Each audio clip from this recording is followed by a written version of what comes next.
On today's episode of Locked On Hurricanes, we could do some more thoughts on the Canes offseason, the breakout and potential bounce back players for the team this year. And we could do a little fun over and under to see, who could have big seasons for the Carolina Hurricanes this upcoming season. All that and more on a Monday edition of Locked On Hurricanes.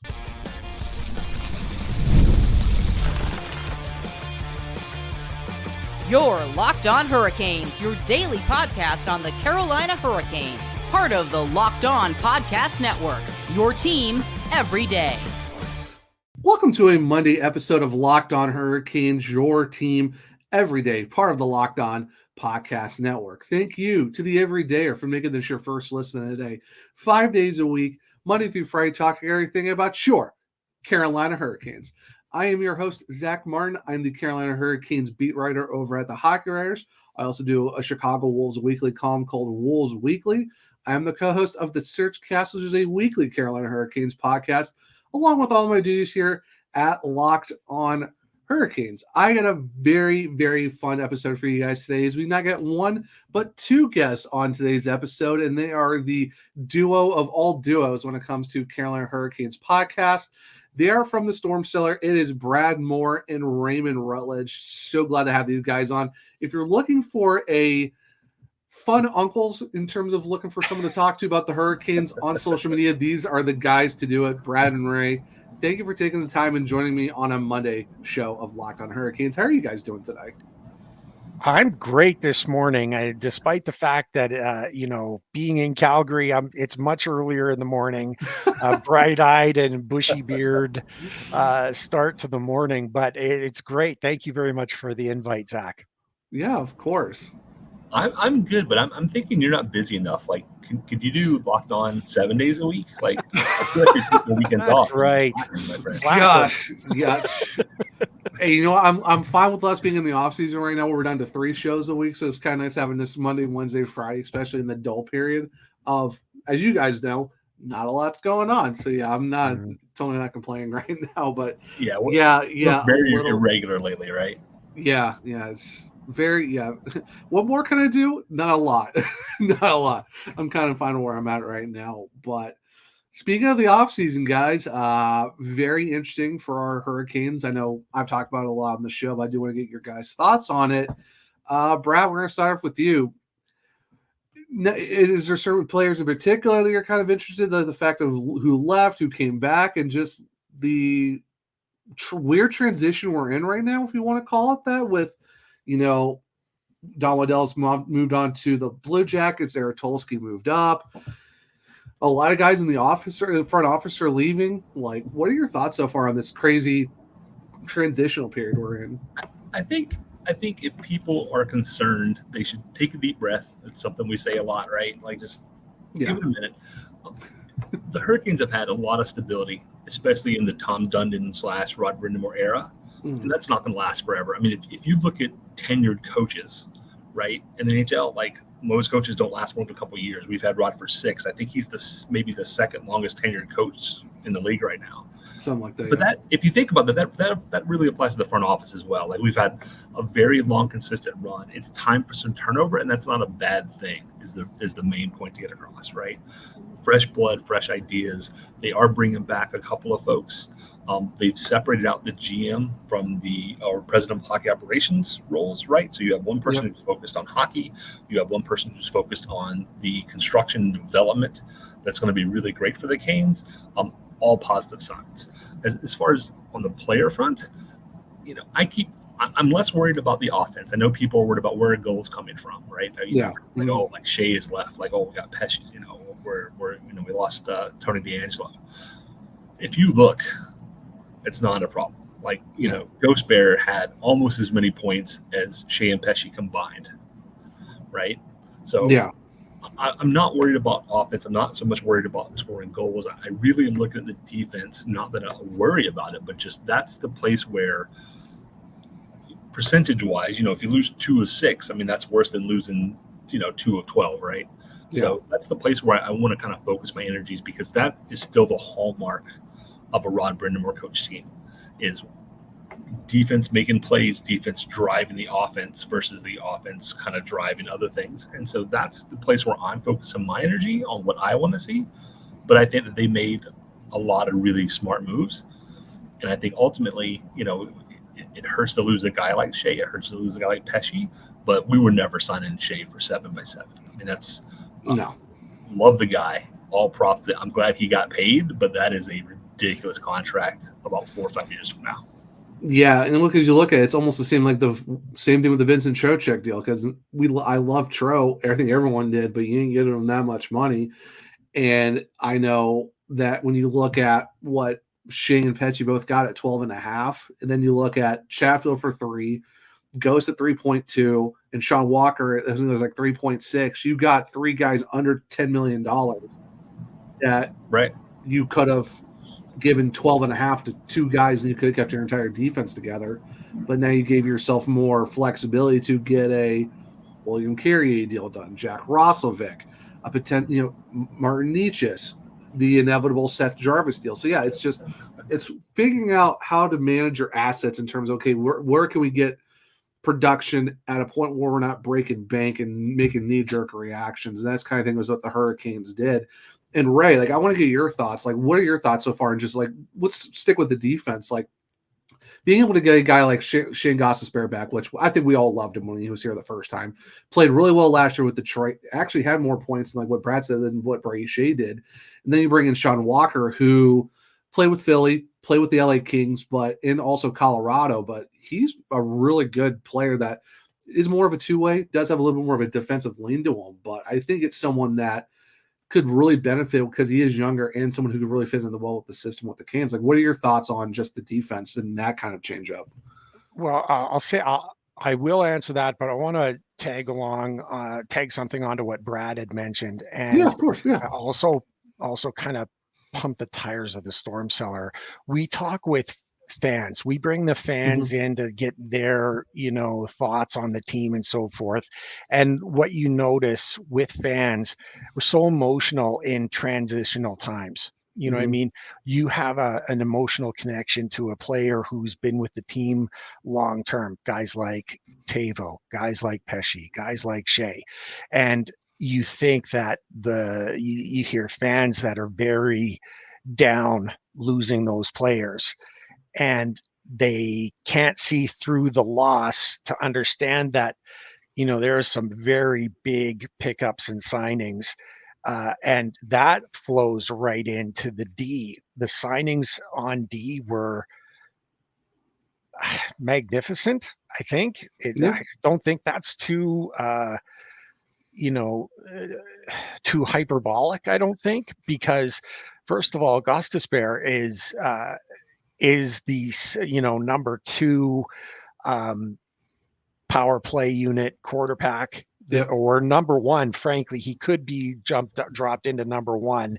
That'll be flushed out, in the lead up into the season and how it goes. But landing Walker, re-signing Chatfield, right?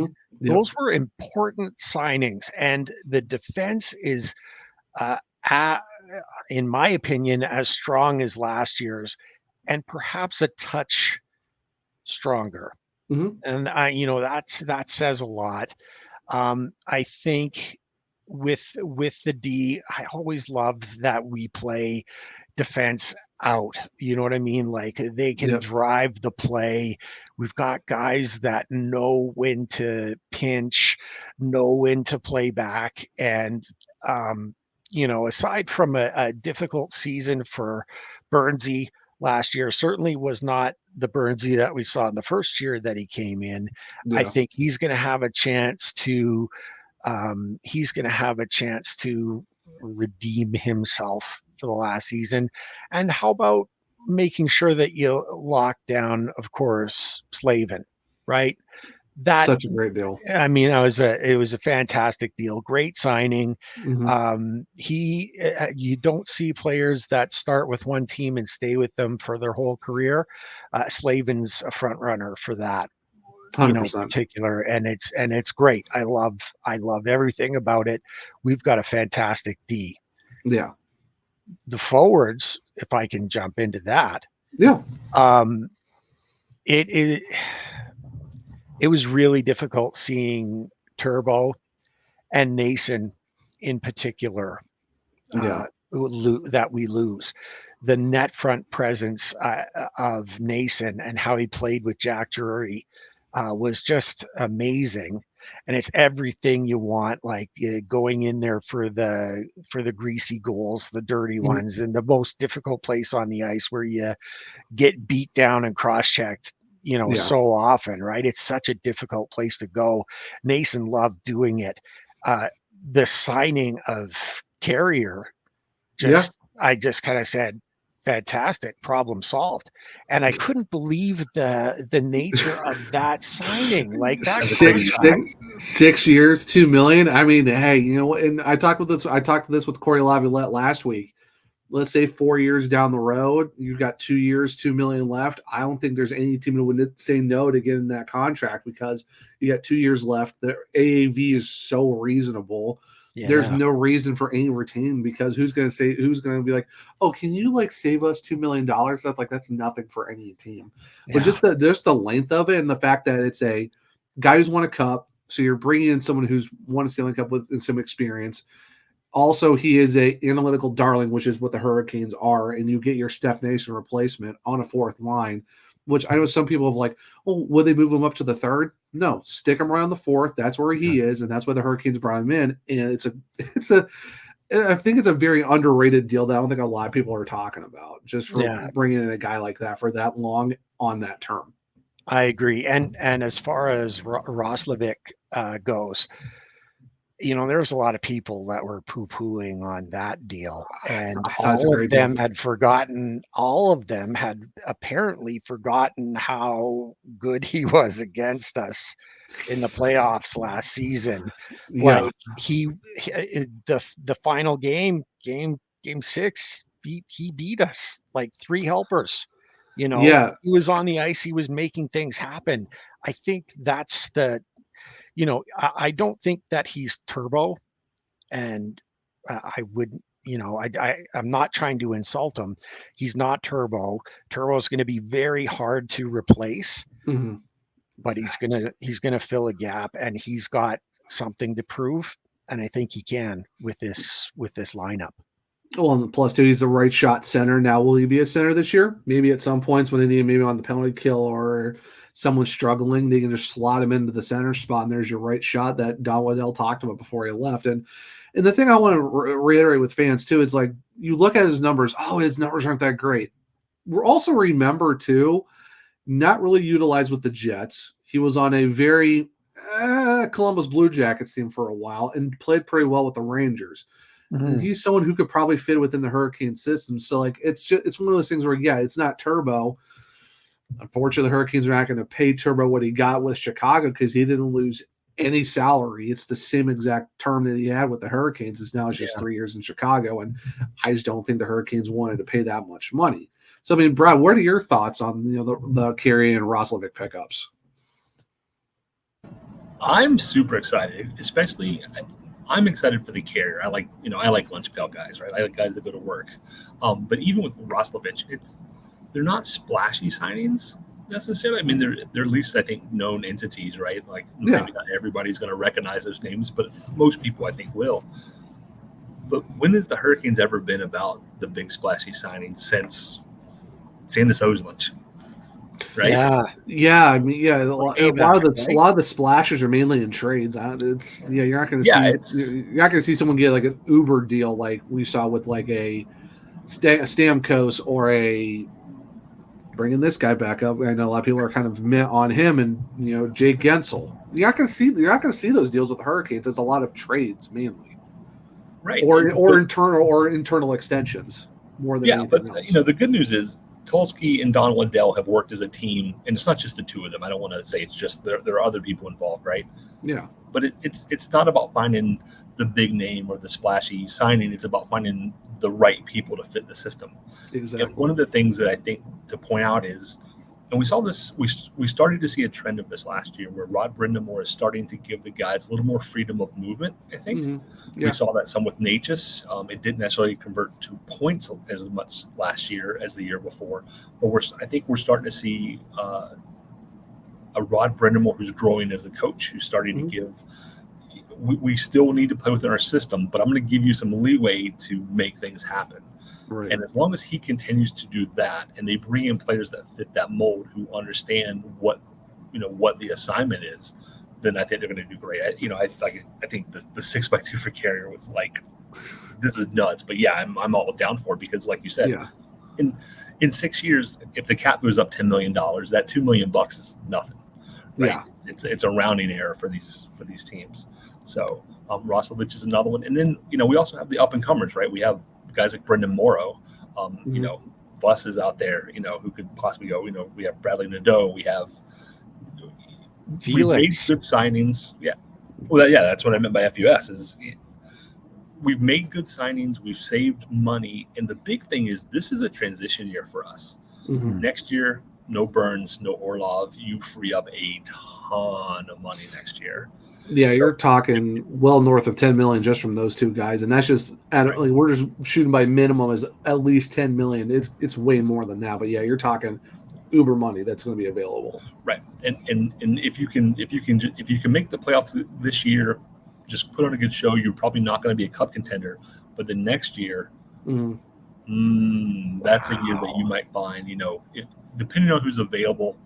They spend their money wisely. There's a lot of guys. This is resetting the window, right? Yeah, there's a lot of guys available next offseason. You're like, oh boy, there could be some interesting signings. Now, you thought this offseason was interesting? Next year, oh boy. Even more so, yeah. Exactly. This is a painful one because of who left, right? Like, these are all fan favorite guys. We all love them. Turbo, his jersey's in my closet. He's one of my favorite players. Sad to see him go. But I get it too. Like, sometimes you just need to shake things up. And unfortunately for him, he was kind of caught up in that. I'm glad to see. I mean, he's going to Chicago. Was happy there before. I'm hoping that he has a great season with them again. He's going to get to play with the kid. He's going to be with one of the best in the world in Connor Bedard. So it's one of those things where it's the hurt. Hopefully you've cried your cries and you've hurt your hurts, and season starts in less than 2 months, and it's time to start. Hey, let's find some new favorites, right? And when that season starts, we start right off with Tampa Bay Lightning, and we get to figure out how everyone is going to react to Gensel, right? Tampa Bay. My goodness, what a situation that is. It's been very tumultuous. Here's the thing with Gensel, we had desperately asked for trades at the deadline that could give us that extra push. And for years, it just didn't really happen until last year, where we pushed all in kind of deal to get Gensel. And it was something that I had been begging for years.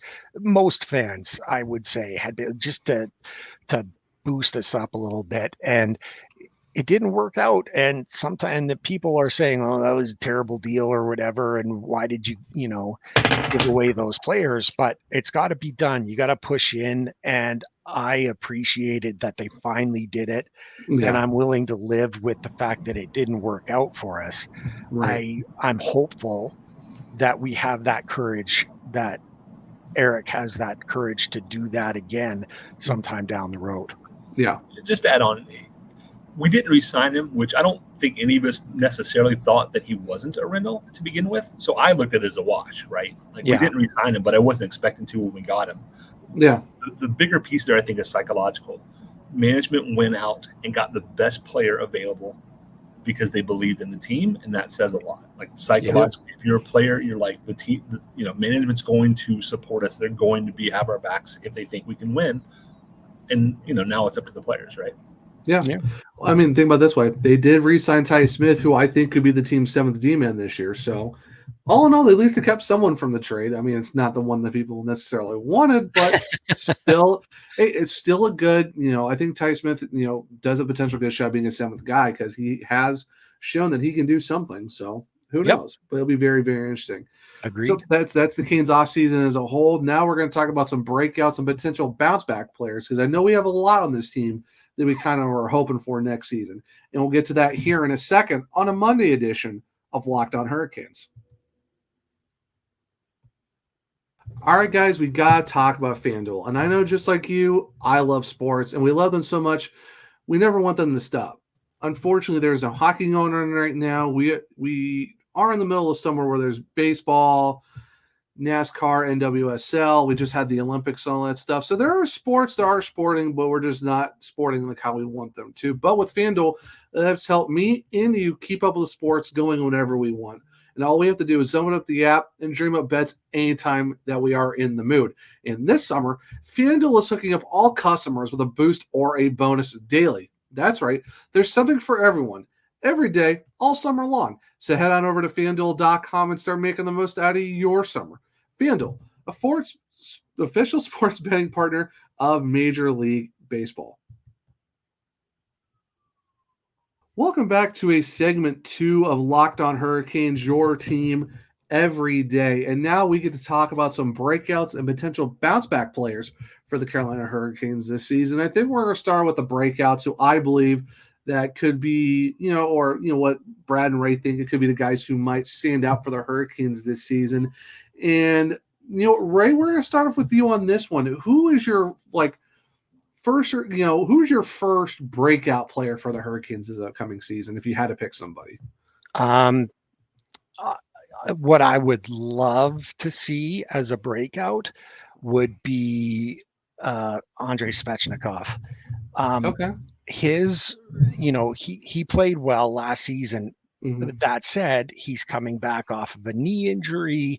Now he's, going to be hitting, the deck running kind of deal right off the start. And he is really going to have to shoulder the load, being that power forward that, the team can really use. If he plays that power forward role where he's physical, smart physical, Right. not with the penalties, right? I think he could really light things up. And especially if he, is given that first line time with a solid number one line that doesn't get changed much. If I had my choice, it's probably the number one line that every, Hurricane fan is putting out there. It's Svech, it's Aho, and it's Jarvis. You know what I mean? And you put those three together, I think there's some magic that could really happen there. Yeah, 100%. Brad, who's your kind of breakout guy this year for the Hurricanes? I think it's easy to say Bradley Nadeau. He goes to the University of Maine. He scores, I think, 47 in 36 games or 46 in 37 games. Yeah. And really showed that for a very young man and not a, dominant physical size at 5'10", which, Ray, we've talked about on our show, there are plenty of guys in the league who are that size but still manage to dominate. Unfortunately, I think of Brad Marchand as the quintessential 5'9" guy who just comes in the league and kind of does whatever he wants. Yeah. But if I'm watching a player that, who do I think is going to really excite people that maybe not, isn't necessarily somebody that you're expecting it from, like Bradley's probably the one that I would go with. No, I mean, and that's a good option because then, when I talked to Corey Levitt last week, and I've mentioned on the show before, when I kind of did my way too early predictions, is that if you put Bradley Nadeau on the line in the roster, I think it's going to be top 6 because you really don't want to put him on the third line because he is listed wing center, but I think you put him in that top 6, put him with KK and Martin Nietzsche's, I think he can thrive really well. And with Corey Laviolette said, he goes, this kid has an AHL plus shot already at 18, 19 years old. You put him in a good situation where he's with guys who can facilitate, and he can also help out too because he's a really good assist guy as well, especially in Penticton where he got over 100 points with his brother, goes to Maine, does the same thing. He can play really, really well with the Hurricanes. I think that's – and I know later this week I get to talk to Canes prospects on Wednesday's show, which is going to be a lot of fun. So we're definitely talking more about this kid, but I think he's probably one of those guys that could potentially pull a Seth Jarvis and break out of camp and make this roster. Now, for me, I've been kind of up on this guy for a while, and I'm curious to get your guys' opinion on this person. I am picking Jack Drury as my breakout Carolina Hurricane this year. We saw last year he did have a career year in terms of the fact that he did get 8 goals, 19 assists for 27 points in 74 games, was a +4. Now, he could have had over 10 if, they weren't taking his goals away, because obviously he can't catch or break because it's Jack Drury, of course. But, I mean, that's the most that he's ever played for the Hurricanes. 22-23, only played in 38 games because he played the other 37 with the Chicago Wolves last year. But even then, he got 24 points in 37 games with the Wolves. And you look back at their Calder Cup season when he was in Chicago, 20 goals for 52 points in 68 games. And you look at his playoff stats, my goodness, 24 points, 15 assists in 18 games, and you're talking to going in a Calder. Looking back at Vaxo HC in Sweden, 30 points in 41 games in the regular season, 11 points in 14 games in the playoffs. Harvard, 39 points in 28 games his last year. And even looking back at Waterloo, 65 points, 24 goals, 41 assists in 56 games in 17-18. Wherever this kid goes, he puts up points. And I think if you give him proper ice time and the chance to grow and be able to showcase his skills, I think he's a very underrated player that I think is just very underutilized. And I think give him a full season where he's not bouncing around. And I thought he did well as the second line center in the playoffs last year, which he did get 5 points. It's pretty good for 5 points in 11 games for never playing the 2C spot. So if maybe it's not working out with KK and you want to try Jack at the 2C spot, it wouldn't be a bad option. I think we could see a 30 to 35 point, maybe 40 point season out of Jack Drury this year. But I don't know. What do you guys think, possibly, of maybe a Jacko kind of breaking out for the Canes this year? Go ahead, Brad. I've been watching him in the Calder Cup, finals there in Springfield. I mean, the kid is a phenomenal talent. He's a super nice kid. And I think you're right. After seeing him play, I slotted him. I said he's probably a 3C on most teams. That's probably where he's going to peak. And he had asked for a trade because he wasn't in the ice time. Totally understandable. I think that's been resolved. I think that's in the past. But that's a little 2-year extension. Yeah, I think it's pretty good. Yeah, make a few bucks. It helps, right? Yeah. But I thought he did well at 2C. Like, would he be my first choice? He wouldn't be, and that's not on him necessarily. It's just we have enough centers in the system. Like, oh yeah, we're a little thinner now, but like, I really liked seeing him with Nazen, and that's what's going to hurt as much as anything about Nazen being gone is, can Drury find that kind of chemistry, be it with Walker or somebody else, where they're able to drive play and convert chances into points, because the chances have been there the whole time. Now, can we convert that into points? If we can, then I think Jack is set up to be, he's shown he's an NHL guy, and now it's just, can he take it up to the next level and show, that, okay, like maybe we've been doubting this kid a little bit. We knew he was an NHL material. Maybe he actually is better than we thought. So, yeah. And Zach, I would agree with you, but preface it with the fact that he would have to be the 2C going into the season, and steadily the 2C. Is that possible? We're going to find out, you know what I mean? Like, yeah, I look at, when you brought up Nadeau, Brad, I'd love to see him in the lineup. I wonder if there's enough room based on the guys that have been brought in. Is there enough room in there for those guys to really carve out their spot and be, take notice and be like Jarvis, right? Where he got that opportunity to get in and then just wowed everyone and made it impossible for him to be sent down. Is Nadeau able to do that? You would hope so. That would make every, Hurricane Caniac smile, right? But I just don't know. And so the same kind of goes for Jack, right? Like, I would love to see Jack get the jump to the season like Turbo and KK had last season when they started. They, carried the load, right? And so I would love to see Jack to get that opportunity at 2C and really turn it up, right? And see if he can find that chemistry that Brad said, which is so important, right? You got to have chemistry to be special and to score goals, right? And so Jack's got the talent. I think he could do it, but it would depend on where he's put in the lineup. And that's up to him. You know what I mean? He's going to have to just make it impossible for Rod to not put him there. Yeah. That's Well, where it comes from. Yeah, and going back to your Bradley Nadeau thing, I think with the fact that you look at Jesper Foss, while he is out of a neck brace, there has been no update on that. So there is a potential right wing spot that's going to be open. That could be a Jack Roslovic on the third line to kind of shore up that spot. You know, with the fact that with the fourth line, you're probably looking at the right wing spot being open. Is that a Eric Robinson? Is that a Brandon Lemieux type spot where those guys might slot in? I know looking at the bench, maybe Tyson Jost is an extra. It could be Ty Smith as their seventh D-man, like I said. So you might be looking at a top six spot that still is considered open. Maybe that could be, like I said, a Bradley Nadeau if you want to put him there, or if you really want him to be on the wing with the Jordans, then yeah, maybe you put Bradley Nadeau there and you move Jack Roslovic to the top six. So I think there is potential spots open. It's just the fact of like, is there more moves that might happen with the Hurricanes in terms of a trade or a free agent pickup? I know I kind of mentioned, James Van Riemsdyk, and a lot of people are kind of like, I don't know about that, but because his points weren't up there, but he's still a good veteran guy for $1 million.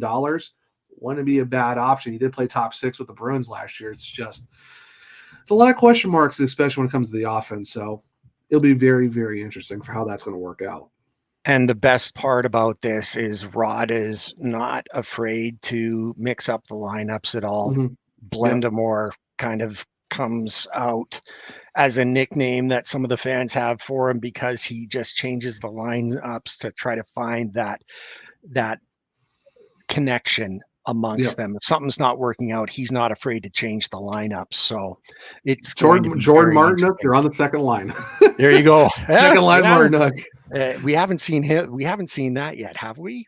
No, it's mostly first line. Yeah, first line. We'll see. We'll see how Jordan Martinook, you're on the second line. There you go. All right. Indeed. All right. So for bounce backs, I know, Brad, we're going to start off with you on this one. Who's your bounce back Kane this year? I'm actually going to steal Ray's answer and say Andrei Svechnikov, right? Okay. So the big thing with Andrei is it's less about production. He's scored basically 0.88 points a game for the last 3 years, I think. As a rookie, he was, I think, closer to 0.6, but he's consistent, right? We know what we're going to get out of him. What we don't know is how many games we're going to get, right? And that's an injury thing. That's not his fault. But we really, really need to get 75 or more games out of Andrei this year, and see him hit closer to those 70-point mark, right?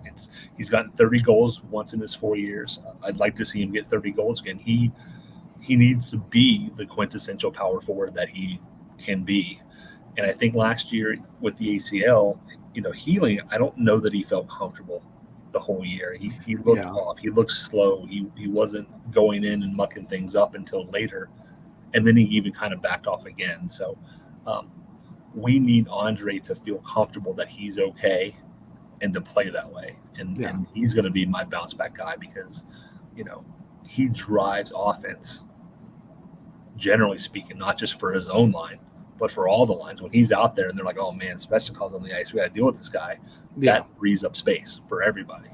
And we need that from him, especially this year. Yeah, especially if he's getting first line minutes with Aho and Jarvis. Yeah, he's got to be on it really quick because, who else do you really have that you can put on the top line right now for this team? Yeah. Not a lot. So it's kind of like we're going to have to lean on you to be that guy as our first line left winger. So, yeah, it'd be absolutely. Yeah, very interesting how it's going to work out with Svesh. Ray, who's your bounce back? In the spirit of FanDuel, I'm going to hedge my bets, okay? I'm not going to tell you who the bounce back will be. I'm going to tell you who has to be the bounce back. And to me, it's KK. He has to have a bounce back season. He has to put points on the board. Now, we all know that the value to the team is not just on the stats sheets. You know what I mean? Yep. It's I love KK. Everything about him. No shifts off. He plays hard. he's been snake bit. I lost count how many posts and stuff that he had in the regular season and beyond. We saw how well he could support the team. It was him and Turbo carrying this team through a dismal start of last season. If they Oof, didn't yeah. play as well as they did, I won't say we would have made the playoffs, but we wouldn't have been in the It would position we it were would have in. been that it would not have been that close. Yeah. And Like that in all the tertiary assists he gets, like if you got a stat for a guy who had like third assists, I think he would have had at least like 60 points last year. exactly. He was in so many things. He worked so hard. He's There's some great. big hits. There's some big hits in the Yes. playoffs. Oh man, Ooh-wee. that one behind who did he smoke behind the net? Oh, someone from the Islanders. I forget Just who it was. flattened Yeah. him. It was like, Oh, Clutterbuck. wow. It was Cal Yes. Clutterbuck. He absolutely just What a smoked great him. hit that was. Yeah, for sure. But now, I'm sorry, he has to put points on the board. Mm-hmm. The whole thought was everyone kind of thinks that he might be, Jordan Stahl's replacement on the third line. And that's a fair assessment because he works that hard. And when Stahl steps, into the sunset kind of deal, KK would be a great fill there. The problem is Jordan's still playing well. He's still doing his job.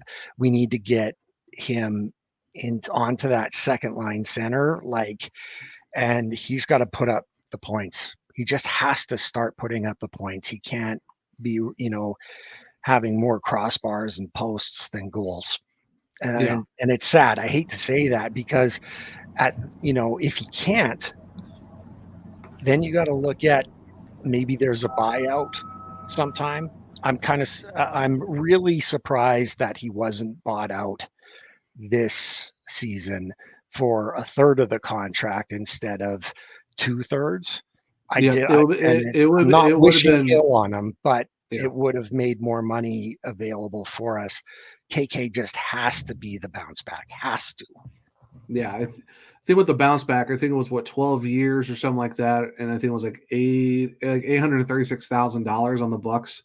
Yeah, for a good bit. It's a good bit of time, but yeah, you would have saved about $20 million overall with that contract. So it's very. I mean, even then, like you can still trade him too if there is a possibility of that. There's probably gonna be some retention there. I mean, the AAV isn't ridiculously bad. I know it's 4.8. A lot of teams might be like, I don't know. So you can still get about 2.4, but yeah, that's a big difference from 2.4 on retain to 836 buyout. But I don't think Tom Dunnan's one of those guys that's going to be like, yeah, let's just throw like $836,000 on the Bucks every year to pay a guy who's not playing for us. So yeah, I think it's important to realize that the fact that you didn't move him says they believe that he's going to bounce back. And that's what me and Corey Laviolette talked about too. Corey even said, he really is a big fan of Jesperi. He thinks he can bounce back. And we're on the same page. Jesperi is my bounce back guy as well. And not talk about like stats to end all be all, but yeah, 27 points last year, 12 goals, 15 assists. A lot of that came early on, kind of dried up as the season went on, and that's coming after a season where he had a career high in goals with 18, 25 assists for 43 points in the 22-23 season, plus 10. He also had 7 points in 15 games when 3 of those were goals in the playoffs last year, for 22-23. So it's like you got to hope that he can bounce back. I know, and a lot of thing too is like he didn't really have consistent line mates all season either, which I think kind of snake bit him too, because you have Andre going up and down. Michael Bunting kind of went up and down a lot too. Nietzsche's had a slow start as well, and he was bouncing around. So it's like, I wouldn't say all of it's on KK. It's just he was kind of forced with a bunch of different line combinations, and the chemistry was never really there because you look at the season previous. He had the same guy. Him and Nietzsche were pretty much like lights out together for pretty much all the season before. And I think it's just one of those things where just the inconsistent lines and, like you said, being snake bitten with post and crossbars and tertiary assists and stuff like that. It's just, I think it's one of the, and he even said too, he knows it was a bad year for him. And so hopefully he turns it around. But yeah, I think it's just, it'll be very interesting to see what happens with KK.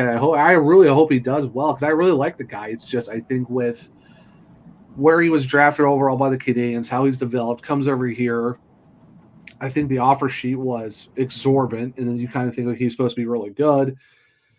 Gets a really long-term contract, and now it's kind of like you're putting a lot of pressure on this kid, and he's still really young too. Like he is not. I think, he's only 24, so he's still pretty young. It's just at the same thing with Martin Nietzsche. Like 2 seasons ago, everyone's ready to give up on the kid, and he's 23. Like you don't get a lot of guys that are that young with some really good skill. It's just, patience is going to be a very, very big thing for sure.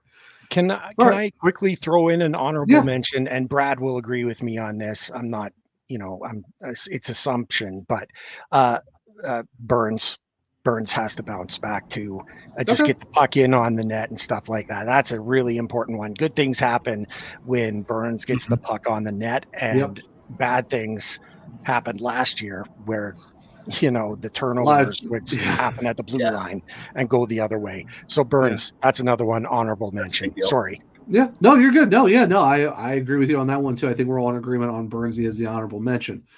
All right, so that's for breakouts and bounce backs. We are going to go some quick over-unders, and I think some Canes might show out next year. So make sure to stick around, as we'll be right back talking about all of that on a Monday edition of Locked On Hurricanes.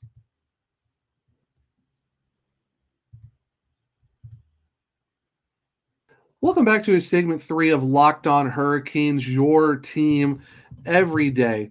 So now we get to talk about some over-unders and who we possibly think of how some of these guys might play this upcoming season, especially with the fact that we do have some roster shakeups and all that stuff. I'm really curious to see how the teams do this year. So over-unders, it's going to be very, very interesting in terms of how it works out with the team overall. And first guy we got to start off with, I think it's no surprise to anyone, it's Sebastian Aho, and the fact of the season that he had last year where you had 36 goals, 53 assists for 89 points, and that's in 78 games.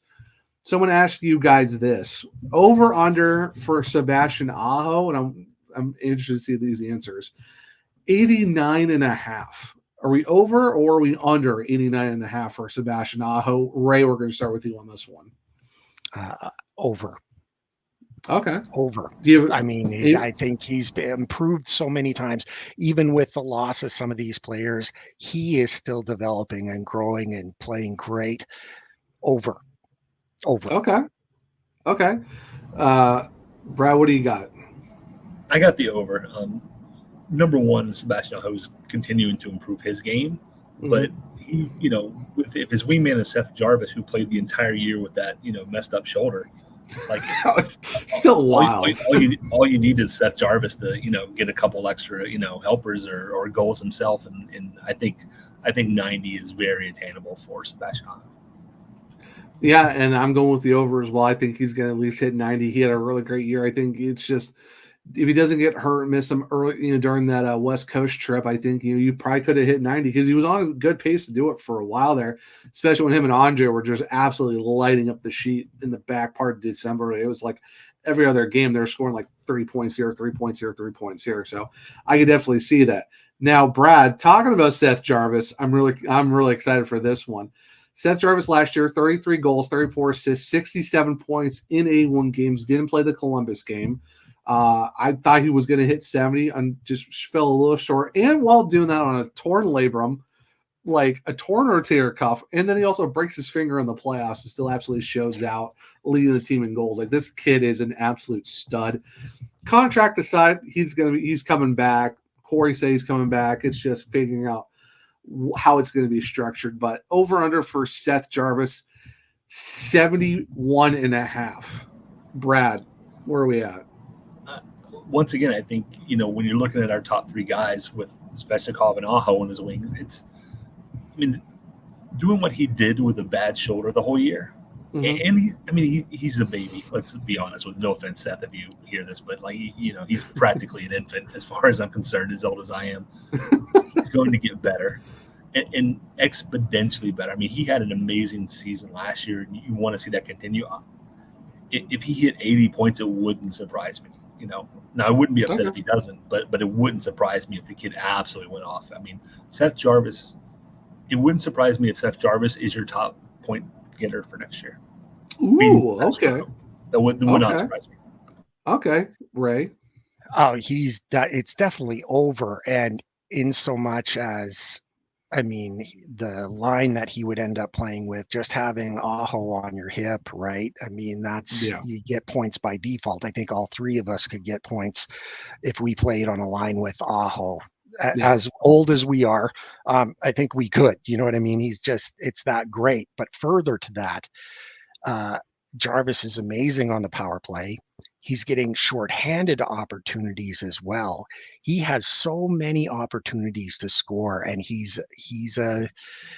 just grows every year. And he did it all with the injuries. I mean, what more do you want out of a guy like that? Yeah. Was just stunning hearing all of that. So we get a full healthy season from him. He eclipses that pretty easy. Over. Yeah, I'm going over as well. I think he's going to hit at least 75, so that's kind of a no-brainer. Now, we did talk about this guy's potential bounce back. I don't want to get your guys' opinion on this guy. Jesperi Kotkaniemi, 12 goals, 15 assists for 27 points. Ray, over under 39.5. If I'm picking with my heart, I say over. I think it might be just a touch under. Okay. So probably about 38, 39, somewhere around there. Yeah, like real close. Like that's probably the number that I'm thinking. Mm-hmm. If only because I don't know if he's going to be playing, second line minutes or fourth line.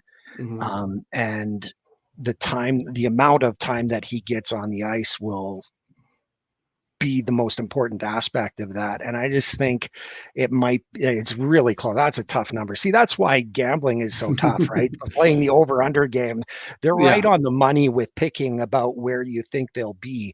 Yeah. I think it might be just a touch under, but I'm really pulling for them hard. Yeah, well, the thing is, like, I'm picking these numbers off that I think that where they're going to be at. So I'm not reading off of any step bet line. This is the numbers I think these guys are. You're going to get a job in Vegas. Then is what you need to do right now. We'll say that. My goodness, tough one. Brad, what do you got? Yeah, I'm with Ray. This is a tough one because it all depends on where he plays and who he's playing with, right? Like, I'll say this: KK should be a 30-point guy. He has the tools, and 30 is low balling, right? He should probably be a 40-point guy consistently. Yeah. So I'll give him the over. It's what he should do. I mean, if the net was, an inch wider in every direction, he'd have 5 more goals last year. Right, and like I said, and they started checking like third assist too. He would at 100% easily. I give him the over. I think he's going to hit exactly 40, just because it's going from 27 to 40 is still a decent jump for 13 extra points. Oh, yeah. If you get 40 out of him, I think it's still a pretty good. I know a lot of people want more out of it, especially paying 4.8. I think 40 is still a good number to have, especially for a guy like with his skill set. I think 40 points is normal. All right, so we got 2 guys left I want to go over, 1 offense, and we're going to pick 1 defenseman, and it's not Brent Burns. So there's a little caveat. It's not going to be Brent Burns.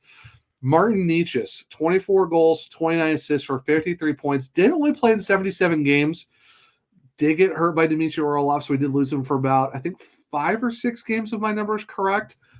Did have a slow start to the season, but I want to get your thoughts. And Brad, we're going to start with you on this one. Over, under 60.5. Man, I'm Here's the thing with Martin Necas, right? 4 years in the league, he's had point totals of 40, 41, I think 53, and 70 and change. 71. 71. So the 71's the outlier. Hate to say it. With all the tools the guy has, like, that's the outlier. 60.5. I'm going to say under, but he's going to be really close. So about 58, 59, somewhere around 58, 59. He's going to be, I think he'll be close to 60, but I don't. Necas is an enigma, right? I can't. $6.5 million, man. You got to put the points up. You got to put the points. When you can skate through 4 defenders and you're wide open, and you're McDavid, you shoot the puck and you score. And if you're Marty Necas, you pass. Yeah, and or turn it over. goes to the defenseman and then goes the other way. And I don't get it. If he can get out of his own way, it'll be the over. But I don't know that he can get out of his own way. I got you. Okay. Yeah, because he had 53 points last year, so 60 isn't too far away, especially if he doesn't miss a bunch of games and doesn't have a slow start. But, Ray, what do you got? 60.5 over-under for Marty Nietzsche's. If I'm counting on him betting on himself, he wants that big contract. He didn't get it. He didn't get what he thought he was worth. He didn't get what his dad thought he was worth this time.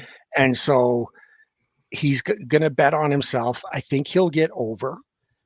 Okay. I would say at minimum 65 minimum. Okay.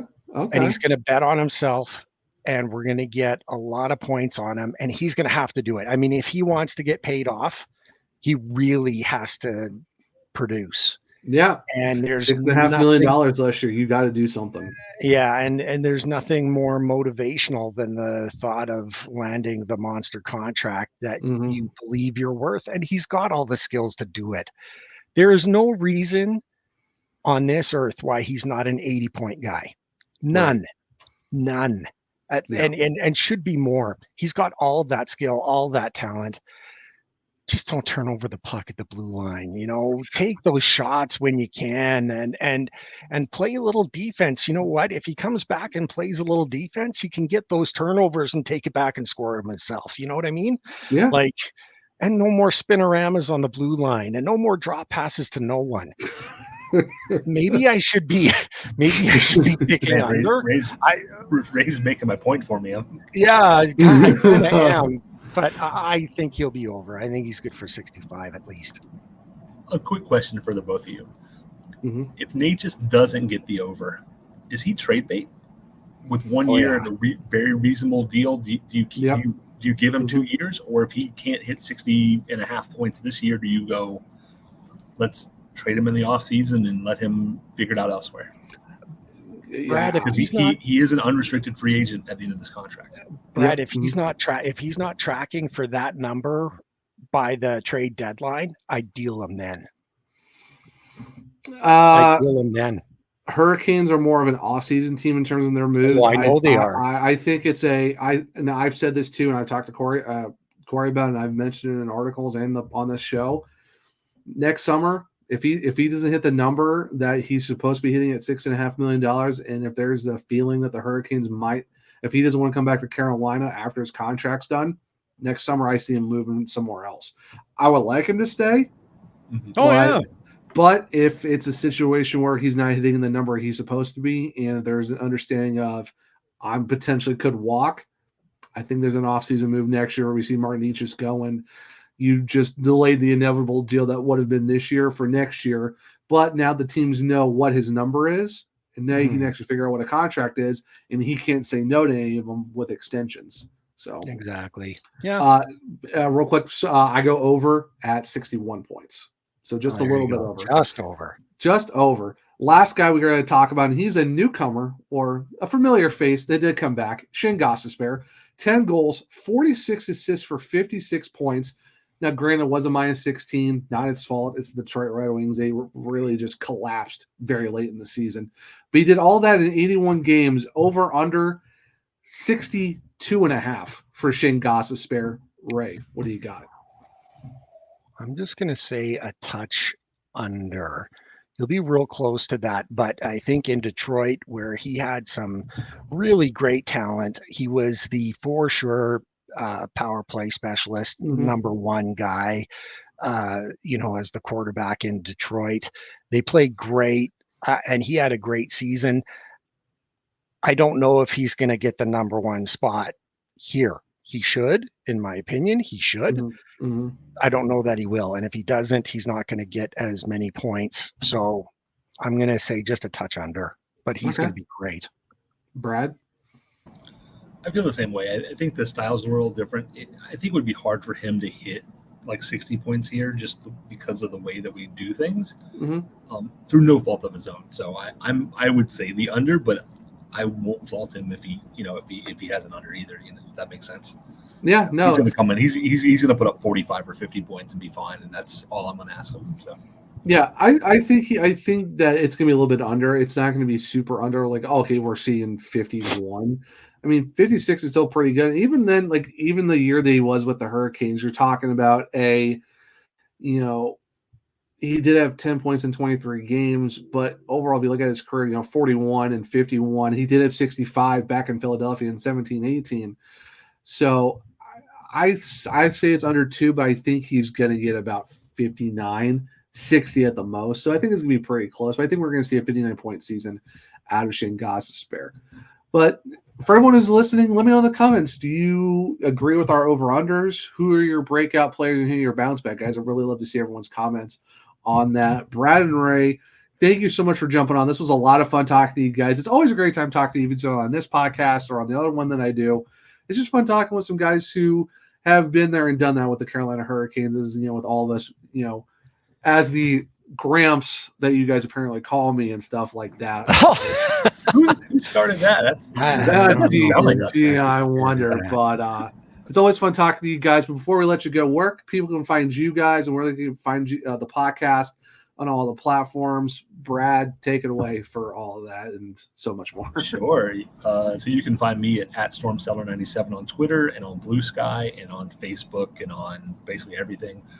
The podcast is on every major podcast outlet, right? Amazon, Audible and Spotify, Apple, and all that. Yeah.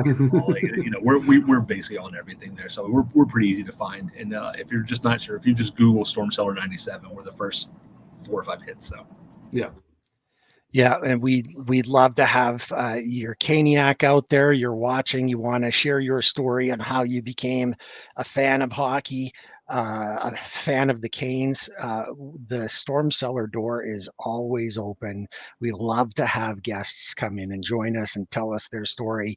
Being a hockey fan is great, you know, and we want to share your story. I mean, and we've had so many great stories from all over the world, and keep that in mind. No matter where you are, drop us a line. We'd love to have you aboard. We believe that hockey is for everyone. Not quite yet. It isn't quite yet, but no matter your pronouns, your heritage, whatever, join us. Give us a listen, drop by, talk it out. We'll have a blast.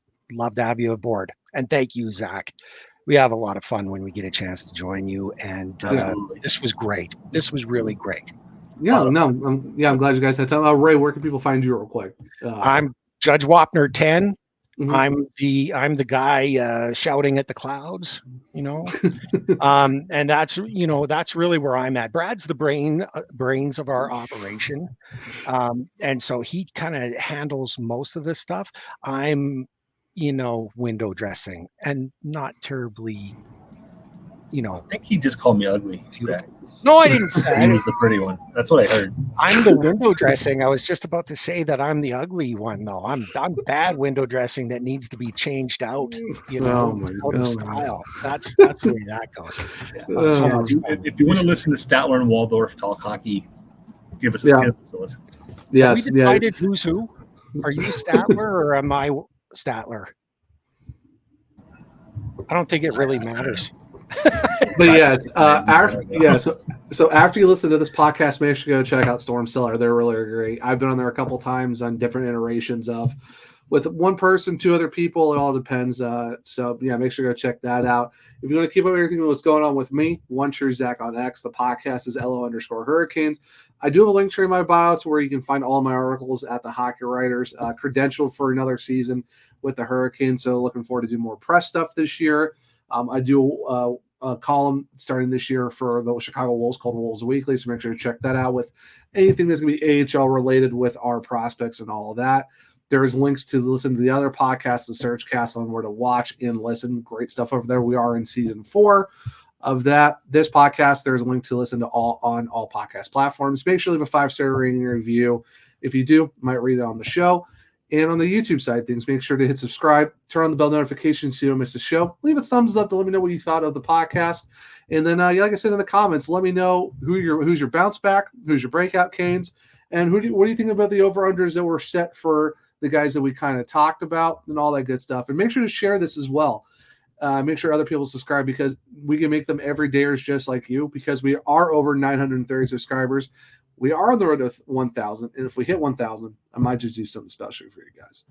But I hope everyone enjoyed the Monday episode of Locked On Hurricanes. I hope everyone's a good rest of their Monday. Make sure to stick around and be ready for the Wednesday show when I do interview Canes prospects, as we will talk about everything about the up-and-comers for your Carolina Hurricanes. And until next time, as always, and Ray, I might be missing something here. We have to do it at the end of every show. What would that be? If you would know at the top of your head. We talked about so much, Brad. Brad? I know we're missing something. Go Canes! Oh, go. Let's go Canes.